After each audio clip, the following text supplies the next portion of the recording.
Hello hi guys, ரொம்ப நாள் கழிச்சு ஒரு வீடியோவோட வந்திருக்கேன். ரொம்பவே சாரி. ரொம்ப ஆராய்ச்சி பண்ணி இந்த படத்தை நான் உங்களுக்காக கொண்டு வந்திருக்கேன். ரொம்ப பெரிய ஆராய்ச்சி.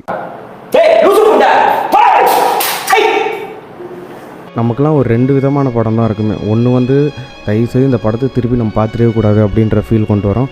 இன்னொரு படம் என்னென்னா, இந்த படத்தை நான் இன்னொரு வாட்டிலாம் பார்க்க மாட்டேன்ப்பா, எனக்கு ரொம்ப கஷ்டமாக இருக்குது அப்படின்னு நமக்கு தோணும். இது 2வது கேட்டகரி நான் கொண்டு வந்திருக்க படம். இந்த மூவியோட டைரக்டர் யாருன்னு பார்த்தீங்கன்னா சந்தன பாரதி, ரைட்டர் யாருன்னு பார்த்தீங்கன்னா கமல்ஹாசன், மியூசிக் வந்து இளையராஜா. யதார்த்தமாக பார்த்த படம் தான் இது. அந்த மூமெண்ட்டில் நான் வந்து கமல்ஹாசன் வந்து ரொம்ப அட்மைட் பண்ண ஆரம்பிச்சிட்டேன். அவர் படங்கள், அவரோட ஸ்க்ரீன் ப்ளே, அவரோட ரைட்டிங்காக இருக்கட்டும், எல்லாமே. அந்த வரிசையில் இந்த படம் வந்து எனக்கு ரொம்ப பர்சனல் ஃபேவரெட். சிஜையாக இருக்கிற கமல்ஹாசனுக்கு வந்து ஒரு நண்பர் கிடைப்பார். அந்த நண்பர் மூலயமா ஒரு பேக் ஸ்டாப்பும் கிடைக்கும் அவருக்கு. அதை தாண்டி அவர் எப்படி வாழ்கிறாரு, எப்படி சிச்சுவேஷன்ஸை ஃபேஸ் பண்ணுறாரு, ஃபேமிலி எப்படி ரன் பண்ணுறாருன்றது தான் கதையாகவே இருக்கும். நான் இந்த படத்துக்கு ஒரு 10 out of 9.5 கொடுப்பேன். நான் கன்ஃபார்ம் போய் பாருங்கள், உங்களை டிசப்பாயிண்ட்டே பண்ணாது.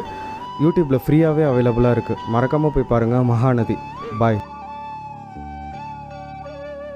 அப்புறம் சொல்ல மாட்டேன், இந்த படத்தை மட்டும் பார்த்துட்டு மாவன நாளைக்கு காலில் உயிரோடு இருந்த நீ வீரண்டா, அன்பு ஏரியா உந்து எடுத்துக்கோ போ.